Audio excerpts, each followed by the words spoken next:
আসসালামু আলাইকুম। হঠাৎ করে বিপদে পড়লে কি করবেন?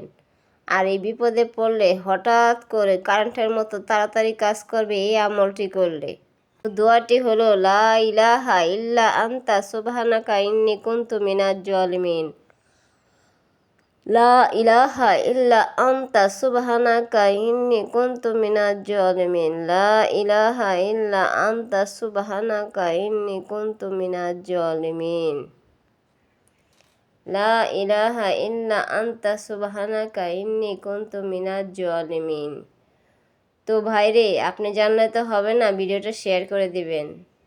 এতে অনেক মানুষ জানতে পারবে এবং শিখতে পারবে এবং আমলটি করতে পারবে। এতে আপনার অসংখ্য সওয়াব হবে, আপনি অসংখ্য সওয়াবের অংশীদারি হবেন। ভালো লাগলে চ্যানেলটি সাবস্ক্রাইব করে রাখুন, লাইক শেয়ার দিতে ভুলবেন না। লাইক শেয়ার দিয়ে আমাকে জয়যুক্ত করে দিন। তো সবাই ভালো থাকুন, সুস্থ থাকুন। আল্লাহ হাফেজ।